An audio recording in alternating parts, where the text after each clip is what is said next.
Hello guys, कैसे हैं आप सारे। जैसा कि आपको जो है मैंने कंज्यूमर रिस्पॉन्सिबिलिटी, अभी जो है आज का जो टॉपिक हमें जो आपको बताना है वो है कंज्यूमर रिस्पॉन्सिबिलिटी। हालांकि इससे ऊपर के मैंने जितने भी इम्पोर्टेंट थे वो मैंने आपको बता दिया है। ठीक है, तो देख लेते हैं। हमने इससे पहले वाले वीडियोस में हमने जो है क्या क्या डिस्कस कर लिया था। इससे पहले की वीडियो में हमने ये ऊपर की जितनी भी चीज़ें हैं वो सारी डिस्कस कर चुका हूँ। ठीक है ना, तो इसीलिए अगर आपको शुरू से इस वीडियो को देखना है तो आपको इससे पहले की वीडियो देखनी पड़ेगी। हालांकि मैं जो है हाफ एन आवर की ही वीडियोस आपको बना रहा हूँ। ठीक है ना, हालांकि मैं 1 घंटे की भी बना सकता था, लेकिन हाफ एन आवर ठीक है। आधे आधे घंटे की 2 वीडियो बना दे रहा हूँ। आप ये समझ लेना कि मैं जो है जैसे आपकी 1 घंटे की क्लास लगती है, क्योंकि मुझे 10 आवर्स में जो है आपको ये कंप्लीट करके देना है पूरा बिजनेस स्टडी का सिलेबस। ठीक है ना, फिर हम केस स्टडीज़ पे बात करेंगे। तो आज का जो टॉपिक हमें पढ़ना है वो है कंज्यूमर रिस्पॉन्सिबिलिटीज़।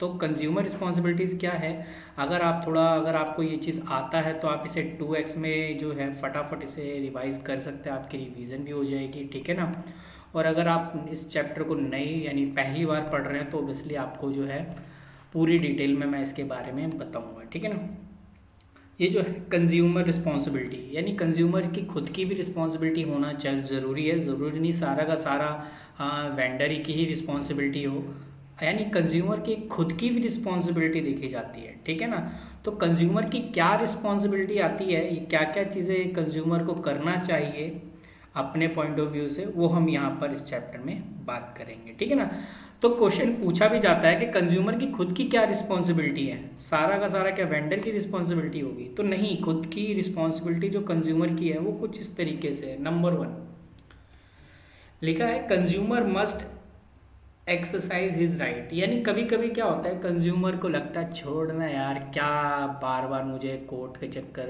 लगाने पड़ेंगे हैं, क्या मैं इस पे केस करूं वगैरह वगैरह। वो कहता है छोड़ जाने दें। तो अब ये बताओ, चलो छोटा सा नुकसान हुआ जाने दिया, अगर ऐसे कर करके अगर 1000 लोगों ने भी अगर बार बार उस चीज़ पे जाने दिया तो इसका मतलब ये है कि नुकसान तो हो रहा है। चलो 1 रुपये जो है एक इंसान का, जैसे सपोज करो कोई कोई एक कस्टमर गया दुकान पे और उसको जो है जो सामान 10 की पड़ रही थी उसे 11 रुपये का पड़ा, यानी उसे 1 रुपये फालतू लिया गया है ना। तो उसने कहा छोड़ यार, 1 रुपये के चक्कर में क्या मैं कोर्ट में जाऊँ, है छोड़ हटा, 1 रुपये लिए लिए। अब ये बताओ ऐसे उसने कितने कस्टमर से किया होगा, है ना। तो वही कहा जाता है कि कंज्यूमर को जो है अपने जो उसको राइट दिए गए हैं उसका इस्तेमाल करना ज़रूरी है। ठीक है ना, ये नहीं कि उसे इग्नोर कर दें। ठीक है, कि उसको जो है उसके राइट इस्तेमाल करें, अगर उसके साथ कुछ भी बुरा होता है तो ये नहीं कि छोटा सा नुकसान हुआ है तो छोड़ो जाने दो, ऐसा नहीं होता। ठीक है ना, उसके बाद ये है आपका कॉशियस कंज्यूमर। यानी कंज्यूमर जो है किसी के बहकावे में ना आ जाए। कभी कभी क्या होता है आज के टाइम में, अगर आप मार्केटिंग को देखोगे ना, इस तरीके से आपको लुभाते हैं, इस तरीके से आपके सामने स्कीम रखते हैं कि आप आंख बंद करके भरोसा कर लेते हैं ना। और जब आप आंख बंद करके भरोसा कर लोगे तो उसका नतीजा क्या होगा कि जो सेलर है आपको ख़राब सामान भी दे सकता है। ठीक है ना, वो ये कह देगा कि अरे सर ये जो क्वालिटी है ये बढ़िया क्वालिटी की, हालांकि ऐसा कुछ नहीं है, मेड इन चाइना है। ठीक है ना, तो उसने बस क्या किया, उसको इस तरीके से रिप्रेजेंट किया। मार्केटिंग का काम ही होता है कि इस तरीके से रिप्रेजेंट करना कि सामने वाला आपकी बातों पे भरोसा कर ले। तो वही कह रहा है कि cautious consumer means the consumer should not blind believe on the word of seller. He must insist on getting full information on the quality, quantity, utility, price, etc the goods और सर्विस। यानी consumer को खुद से उसे जो है check करना चाहिए। ठीक है ना, कि उसकी क्वालिटी कैसी है। कंज्यूमर की बातों पे भरोसा नहीं करना चाहिए ज़्यादा से ज़्यादा। ठीक है, यानी पहला पॉइंट ये है कि कंज्यूमर अपने राइट का इस्तेमाल करे जहाँ उसे ज़रूरत होती है। दूसरा कॉशन ऑफ कंज्यूमर, यानी कंज्यूमर जो है इतनी जल्दी विश्वास ना कर ले सेलर पे, वो खुद ही उस चीज़ को जो है समझे। उसकी क्वालिटी क्वांटिटी खुद चेक करें, ठीक है ना। And filing complaint for a redressal of genuine grievance, यानी most of the time consumer ignore the loss of suffer on purchase of defective goods और service, but this attitude of not filing complain encourage the corrupt businessman. यानी ये कह सकते हैं ना, मैंने अभी आपको एक एग्जांपल दिया था ना कि जो कस्टमर होता है वो ये बात पे यानी कंप्लेन नहीं करता, वो कहता है छोड़ना 2-3 रुपए की बात है, तो उससे क्या हो गया, सेलर का मोटिवेट और यानी उसको एक तरीके से कह सकते हैं इनकरेज मिल रहा है कि छोड़ना, आजकल के ज़माने में कहाँ 2-3 पे कोई कंप्लेन करता है 2-3 रुपए पे, है ना। लेकिन अगर आप उस 2-3 रुपए के हिसाब से उसको कितने का चूना लगेगा वो आप देख सकते हैं, ठीक है ना। अभी जैसा कि ओबियसली हर कोई देखा होगा कि बहुत सी कंप्लेनें आ जाती है थोड़े से नुकसान पे जो है केस किया जाता है। तो यही है कि आपको अगर चाहे नुकसान 1 रुपए का हो या 1 लाख रुपए का हो, आपको कंप्लेन फाइल करनी ही है, ठीक है। आप कंप्लेन फाइल करिए, ओबियसली आपको क्या पता उससे ज़्यादा आपको बेनिफिट, सीधी सी बात है, ये तो पता चल जाएगा ना कि वो एक तो पहली चीज़ उस वो किस तरीके से लोग, अब सपोज करो आपसे उसने कम लिए, ऐसे कितने लोगों से लिए होंगे, है ना। तो जब निकाला जाता है ना एवरेज, तो भाई बहुत लाखों का वो जो है घपलाबाजी करता है, तो उस चीज़ों को थोड़ा सा देखना ज़रूरी है, ठीक है ना। उसके बाद है consumer must be quality conscious, यानी the problem of supply of substandard goods and adulterated product and duplicate product can be solve only when consumer himself stop and compromising the quality of product while purchasing the goods or service, ठीक है ना। Consumer must look the quality, obviously अगर जब भी customer जो है कोई भी सामान खरीदे तो वो सबसे पहले जो है ये चेक कर ले कि उस पर ISI mark, egg mark, ISO, वूल मार्क वगैरह वगैरह, ये आपके जो है ISI मार्क जितने भी हैं ये क्वालिटी मार्क हैं, ठीक है ना। तो ये बताते हैं कि ये चेक है, प्रॉपरली प्रूफ है, तो ये सारी चीज़ें जो है देखनी चाहिए, ठीक है ना। उसके बाद 5th पॉइंट है do not be carried away by advertisement. हम कभी कभी देखते हैं ना एडवर्टाइजमेंट, इतना तगड़ा एडवर्टाइजमेंट कर देते हैं कि लोग जो है उस पर भरोसा कर लेते हैं कि भाई ऐसा तो अगर हम भी करेंगे तो हमारे साथ भी होगा, तो ऐसा नहीं होता। एडवर्टाइजमेंट लेवल अलग होता है, वो एक रिप्रेजेंट करने का तरीका होता है लोगों में, एक अट्रैक्शन का तरीका होता है। इसका ये मतलब नहीं है कि अब जैसे रेड बुल का ही अगर आप ऐड देख लो कि रेड बुल का इस तरीके से ऐड दिखाते जैसे लग रहा है कि विंग्स आ जाते हैं, बट ऐसा तो होता नहीं ना, वो तो सिर्फ एडवर्टाइजमेंट में ही है। तो इस चीज़ को आप जो है कि अगर आप ये सोच के भरो कि एडवर्टाइजमेंट हमने देखा था कि रेड बुल पी के विंग्स आ जाते हैं, ठीक है ना, तो वो चीज़ गलत है, ठीक है ना, ऐसा कुछ नहीं होता, वो हमारी सोच होती है, तो उस चीज़ से थोड़ा सा हमें बचना है, ठीक है ना। तो अगर आपको अपनी ज़रूरत के हिसाब से ही सामान खरीदना है और खुद ही चेक करना है उसकी क्वालिटी क्वांटिटी और प्राइस, ये नहीं कि एडवर्टाइजमेंट पे भरोसे पे आकर जाके ले लिया, ऐसा कुछ नहीं होता है, ठीक है ना। insist on cash memo, यानी the to file complaint the consumer need the evidence of purchase, and cash memo is a evidence or proof the consumer has paid for goods or service। क्या होता है, अगर आप commerce के obviously student हो तो सीधी सी बात आपको पता होगा, 11th में आपने कैश मेमो के बारे में पढ़ा हुआ। कैश मेमो जो होता है एक सपोर्टिंग वाउचर होता है, और वाउचर क्या होता है, एक एविडेंस के तौर पे डॉक्यूमेंट होता है एविडेंस का। तो अगर आप कोई कंप्लेंट फाइल कर रहे हो तो ओबियसली आपने उस दुकान से कुछ ना कुछ तो ख़रीदा होगा। कैसे हम मान लें कि ये सामान इसकी दुकान से है, तो उसके लिए कैश में वो यानी उसने जो जो सामान आपको दिया है एक कंप्यूटराइज स्लिप पे, और ऊपर उसका नाम लिखा होता है, कम यानी दुकान का नाम, कंपनी का नाम, कुछ भी नाम लिखा होगा ऊपर, तो ये प्रूफ हो जाता है कि ये सामान आपने वहाँ से ख़रीदा है। और अगर आप कैश मेमो नहीं लेते हो, ठीक है ना, तो थोड़ी सी मुश्किल पड़ जाती है, ठीक है ना, कंप्लेन फाइल करने में। फिर वो कर सकता है कि भाई ये सामान तो मेरे यहाँ का है ही नहीं, ठीक है ना। तो a seller is bound to give cash memo even if buyer does not ask for it. और अगर सपोज करो बायर ने कैश मेमो मांगा नहीं, तो इसका ये मतलब नहीं है कि वो कैश मेमो नहीं देगा, वो कैश मेमो देगा, ठीक है ना। ओबियसली उसने स्लिप निकाला है तो ओबियसली उसे देना तो पड़ेगा ही पड़ेगा। To file a complaint and get a compensation the consumer must ask for cash memo, ठीक है ना। लेकिन अगर आपको कंप्लेन फाइल करनी है तो ओबियसली जो है कंज्यूमर को जो है कैश मेमो तो लेना पड़ेगा ही पड़ेगा, ताकि पर उसी हिसाब से तो उसको कंपनसेशन पे किया जाएगा, ठीक है ना। ओके, तो ये कुछ बातें हैं, ऑब्वियसली आप इन बातों को याद रखेंगे। ये कंज्यूमर के पॉइंट ऑफ व्यू से कि कंज्यूमर की खुद की क्या रिस्पॉन्सिबिलिटी बनती है, ठीक है ना। कंज्यूमर की खुद की रिस्पॉन्सिबिलिटी होना भी बहुत ज़रूरी है, जैसे आप इस पिक में देख रहे होंगे, ठीक है ना। तो ये कुछ पॉइंट्स हैं, हालांकि आगे भी पॉइंट्स हैं, ठीक है ना। तो आप बस इसका स्क्रीनशॉट लेके एक बार पढ़ लो, बाकी कोई नहीं, 6 पॉइंट भी है, बहुत याद है, ठीक है ना। तो ये आप इसका जो है स्क्रीनशॉट ले लो, ठीक है ना, कि इससे पता चल जाएगा रिस्पॉन्सिबिलिटी ऑफ कंज्यूमर क्या होता है ना। ये इस तरीके से रिप्रेजेंट, और मैं चाहता हूँ अगर आप एग्ज़ाम में भी ऐसे ही रिप्रेजेंट करोगे ना अपने आंसर को, तो आपको फुल मार्क्स मिलेंगे, इसमें कोई आपको परेशानी नहीं होगी, ठीक है ना। अगर आप इसी तरीके से रिप्रेजेंट करेंगे तो आप इसका एक स्क्रीनशॉट ले लो ताकि आपको समझ में आए। अभी जो मैंने आपको पढ़ाया है ऑब्वियसली उसके कुछ क्वेश्चंस यहाँ पर दिए हैं। ये जो लिखा है परचेजिंग गोल्ड ज्वेलरी, इसके बारे में मैंने क्वालिटी मार्क्स के बारे में मैंने पिछले वीडियो में सारा बता रखा है कि कौन सा किससे रिलेटेड है। तो पहले वो वाली वीडियो देखें, उसके बाद आप इस वीडियो को देखें, ठीक है ना। 1 घंटे में आपका जो है कंज्यूमर प्रोटेक्शन का चैप्टर ख़त्म हो रहा है। कहाँ आप स्कूल में 2-2 3-3 दिन लगाते थे, यहाँ मैं 1 घंटे में ख़त्म कर रहा हूँ।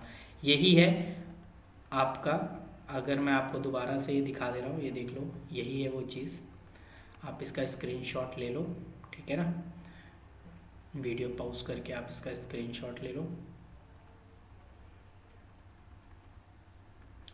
तो चलो मैं फिर अगले टॉपिक पे बढ़ता हूँ, जो कि वेरी वेरी इंपॉर्टेंट है।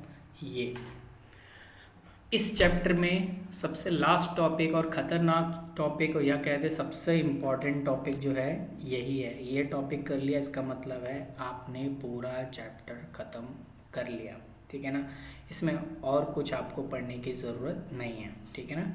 तो जैसे कंज्यूमर प्रोटेक्शन एक्ट 1986 बनाया गया था, जिसमें जो है देयर जुरिस्डिक्शन थे 3 tyre consumer grievance machinery under the consumer protection act. यानी इसमें 3 जुडिशरी में बांटा गया था। पहला था district form, state commission and national commission. हालांकि इसमें पता अमेंडमेंट किया गया है, यानी इसमें कुछ ना कुछ संशोधन किया गया है, इसमें बदलाव किए गए हैं, जो कि नया कंज्यूमर एक्ट में आया है। बट आपको वो एक्ट नहीं पढ़ना है क्योंकि आपकी बुक में पुराना ही है 1986, तो आपको 1986 के अकॉर्डिंग ही पढ़ना है, ठीक है ना। हालांकि नया जो आया है वो अगर आपके अगली बुक में ऐड हो जाता है तो ठीक है, अदरवाइज़ कोई ज़रूरत नहीं है, ठीक है ना। तो ये टॉपिक जो है इन सब में सबसे इम्पॉर्टेंट टॉपिक यही है जो आपको पढ़ना है। तो देखिए इसमें क्या है कि इसमें 3 जुरिस्डिक्शन होते हैं, ठीक है। केस स्टडी भी इसी के बेस पे बन के आ सकता है, तो आप इस चीज़ को थोड़ा सा ध्यान रखें कि 3 tyre consumer grievance machinery under the consumer protection act में पहला है डिस्ट्रिक्ट फर्म। अब ये डिस्ट्रिक्ट फर्म क्या होता है कि district forum consist of a president and 2 other member, ठीक है ना। The president can be a retire or working जज of district court, they are appoint by the state government, ठीक है ना। यानी district forum consist of the president and 2 other member, the president can be retire or working जज of district court. यानी इस जो district forum में जो भी यानी एक कंज्यूमर की एप्लीकेशन को कौन सुनेगा, उसकी अपॉइंटमेंट कहाँ से होती है, तो उसकी अपॉइंटमेंट जो होती है वो एक तरीके से या तो वो रिटायर हो या वर्किंग जज हो डिस्ट्रिक्ट कोर्ट में, तो वो जो है एक एलिजिबल हो जाएगा डिस्ट्रिक्ट फर्म में एज अ जज सुनवाई सुनने के लिए, ठीक है ना। Okay, they are appointed by state government. District forum के जो भी जज यहाँ पर होंगे वो स्टेट गवर्नमेंट सेलेक्ट करेगी, ठीक है ना। स्टेट गवर्नमेंट के अंदर में डिस्ट्रिक्ट आता है तो ऑब्वियसली स्टेट गवर्नमेंट के ये जो है ये सिलेक्ट करती है। द कंप्लेन फॉर गुड्स और सर्विस वर्थ ₹20 लाख और लेस, या तो 20 लाख या 20 लाख से कम।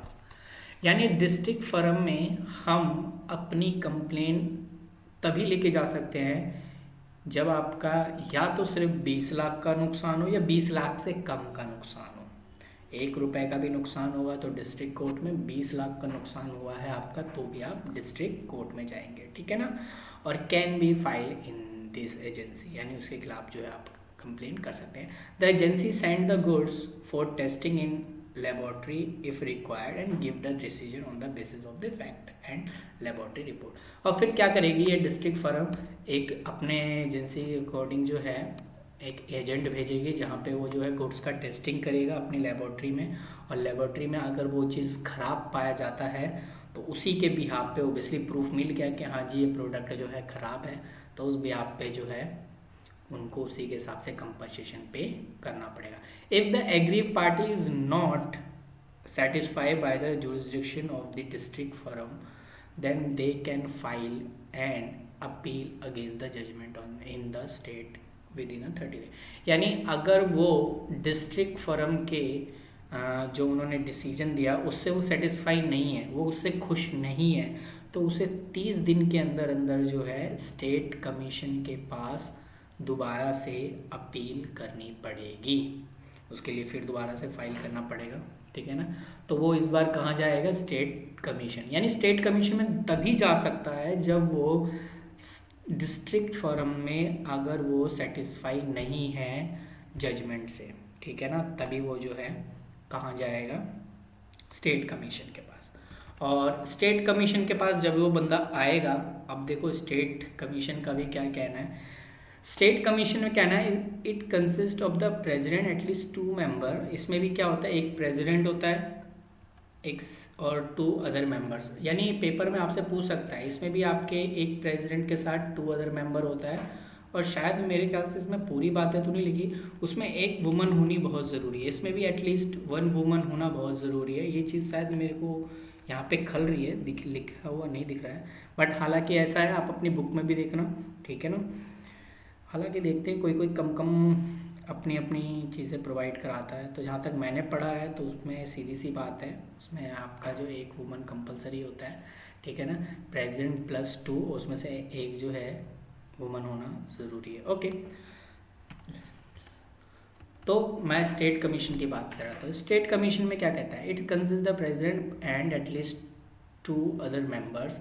The president must be retire या वर्किंग जज हाई कोर्ट। ओहो, यहाँ पर जो प्रेसिडेंट होगा, यानी यहाँ पर जो एक हेड जो होगा, उसको जो है उसकी क्वालिफिकेशन क्या है स्टेट कमीशन में, वो रिटायर या वर्किंग जज हो हाई कोर्ट का। रिटायर और वर्किंग यानी काम भी अगर कर रहा हो जज के तौर पे हाई कोर्ट में तो भी है, या रिटायर हो रखा है वो भी, दोनों हो सकते हैं। And they all are appointed by state government. Obviously state commission state government के हाथ में आएगा। तो ये मैं बातें आपको क्यों बता रहा हूँ, ये बातें इसलिए बता रहा हूँ, एक एक मार्क्स में आपने पूछ सकता है कि स्टेट कमीशन में जो जज होता है उसे कौन अपॉइंट करता है, स्टेट गवर्नमेंट, ठीक है। उसकी क्या एलिजिबिलिटी होती है भाई, वो रिटायर और वर्किंग जज ऑफ हाई कोर्ट हो सकता है। ये अगर आप और भी अगर कॉम्पिटिटिव एग्जाम देते तो उसमें भी आपके लिए बेनिफिट होता है, ठीक है ना। अच्छा, यहाँ पे कंप्लेंट कितने से कितने लाख की सुनी जाती है, the complaint for the goods worth more than 20 lakh and less 1 crore. यहाँ पे 20 लाख से ज़्यादा बट 1 करोड़ से कम होना चाहिए, 1 करोड़ से कम होना चाहिए, ठीक है ना। तो इस चीज़ को थोड़ा सा जो है ध्यान में रखा गया है। और अभी जो नया अमेंडमेंट आया है, नया जो है उसमें क्या है, डिस्ट्रिक्ट में 1 करोड़ तक की सुनवाई होगी, और अगर 1 करोड़ से ज़्यादा है तो और स्टेट गवर्नमेंट में आएगा, ठीक है ना। ऐसे करके कर रखा है। तो मैं अभी आपको उस चीज़ के बारे में, आप खामा उसमें पल्ले में पड़ जाओगे, तो उस चीज़ से उन्हें दूर रहना है। आप सिर्फ वही पढ़ो जो आपकी बुक में दिया हुआ है, ठीक है ना। तो अगर स्टेट कमीशन के पास कंप्लेन लेके कौन आ सकता है, जिसको 20 लाख या 1 करोड़ के बीच में नुकसान हुआ है, वो स्टेट गवर्नमेंट के पास यानी स्टेट कमीशन के पास जाके फाइल कर सकता है, ठीक है ना। फिर वही चीज़ होगी जो सेम ऊपर थी, उसकी टेस्ट की जाएगी, टेस्ट करने के बाद लेबोरेटरी में टेस्ट करने के बाद अगर उसे लगेगा कि हाँ भाई ये बंदा सही कह रहा है, इसके साथ नुकसान हुआ है, इसकी भरपाई करो, तो बेसिकली कर दी जाएगी। लेकिन अगर वो बंदा वहाँ पर भी सेटिस्फाई नहीं होता है, स्टेट कमीशन पे भी सेटिस्फाई नहीं होता है, तो 30 दिन के अंदर अंदर नेशनल कमीशन के पास फाइल कर सकता है, ठीक है ना। अब आते हैं नेशनल कमीशन के पास। तो ये आ गया भाई नेशनल कमीशन। अब नेशनल कमीशन वाले क्या कहते हैं, नेशनल कमीशन वालों का कहना है कि भाई इसमें क्या क्या होता है, इसमें एक प्रेसिडेंट 4 मेंबर होते हैं, ठीक है ना, and 1 of home shall be woman, और उसमें एक जो है वुमेन होगी। ओके, बाकी के ऊपर में नहीं है क्या कुछ भी।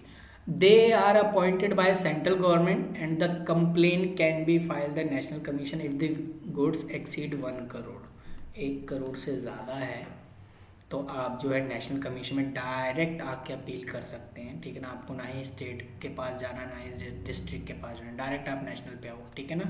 And on receiving the complaint the national commission inform the party against the complaint is filed.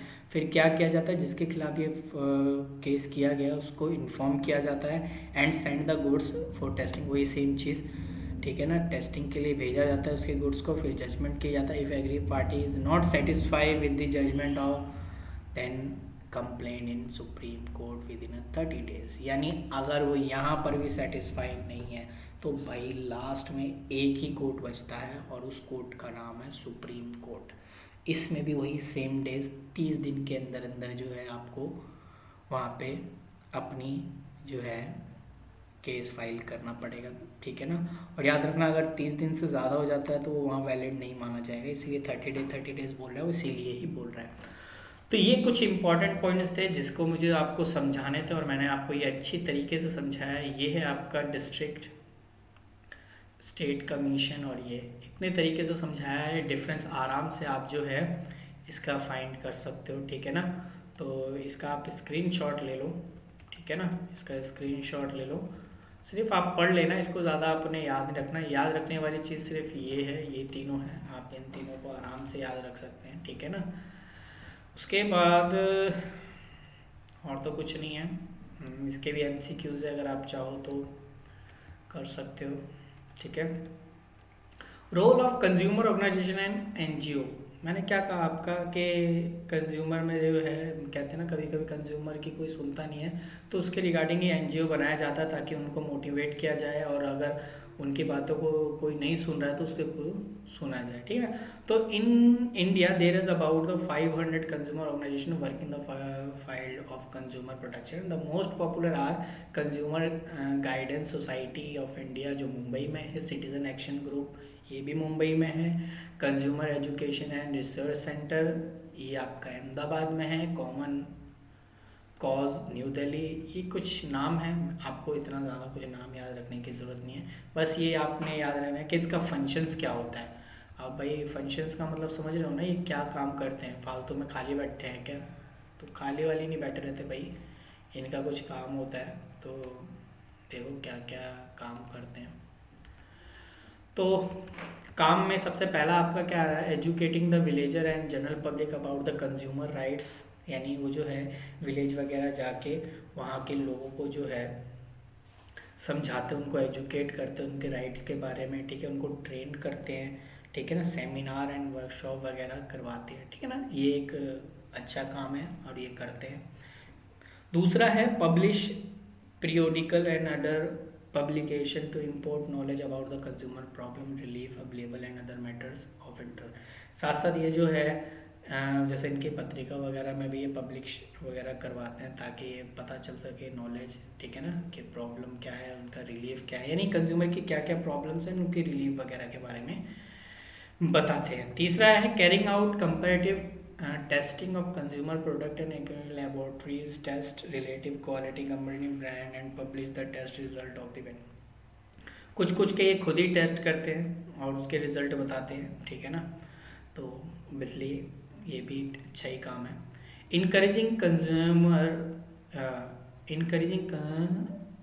consumers to strongly protect and take an action against exploit and fair trade and practice of sale। देखो ये NGO खुद तो complain नहीं कर सकते जब तक उस कंज्यूमर ये ना कह दे कि भाई मेरे साथ धोखा हुआ है, ठीक है ना, और ऑब्वियसली जब अगर उन्होंने उनके साथ धोखा हुआ है तो वो अकेले पड़ जाएंगे ना, क्योंकि क्या होता है कभी कभी कंपनी इतनी बड़ी बड़ी कंपनी जो होती है उनको डराती धमकाती है, तो उनके प्रोटेस्ट के लिए उनके साथ प्रोटेस्ट करें, ठीक है ना, उनका एक साथ दे प्रॉपरली, ठीक है ना, तो ये सारा काम ये खुद करते हैं, ठीक है ना। Filling complaint and consumer court on behalf on consumer 6.5 point को छोड़ो हटाओ, वो भी पढ़ सकते हो कि लीगल एडवाइस वगैरह सारा देने का काम इन्हीं का होता है।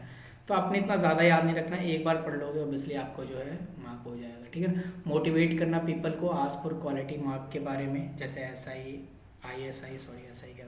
ISI mark and egg mark ETC। तो ये कुछ बातें हैं जो मैंने आपको बताई है, और ऑब्वियसली आपको ये चीज़ समझ में भी आई होगी, इतना कुछ अटपटा तो था नहीं। लेकिन ऑब्वियसली आपको मैं ये गारंटी दे रहा हूँ कि अगर आपने ये चीज़ को सही से पढ़ लिया, आपका जो है ये चैप्टर पूरा ख़त्म है, इसमें और कुछ नहीं है, ये आपका क्विक रिवीजन है। और ऑब्वियसली हमने जब पढ़ ही लिया है तो क्विक रिवीजन आप अपनी बुक से भी कर सकते हैं। ये MCQs के क्वेश्चंस हैं। ओके।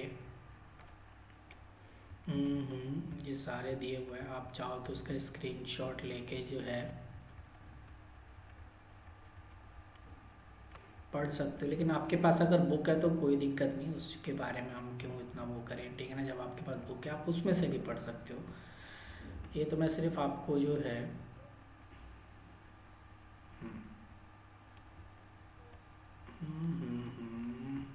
तो ये आपका चैप्टर प्रॉपरली ख़त्म हो गया है, ठीक है ना, और कुछ नहीं है आपको बताने के लिए। तो ये कंज्यूमर प्रोटेक्शन का चैप्टर ख़त्म हो गया, मैं पीछे से ही चल रहा हूँ। तो ये चैप्टर आपका ख़त्म। 2 पार्ट में मैंने इस वीडियो इसकी जो है वीडियोस बनाई है। पहला पार्ट ऑलरेडी मैंने अपलोड कर दिया है, दूसरा पार्ट ये भी मैं आपको अपलोड कर ही दूँगा आज या कल में, ठीक है ना। उसके बाद फिर हम इससे पीछे चैप्टर पढ़ेंगे, 11 चैप्टर, ठीक है ना।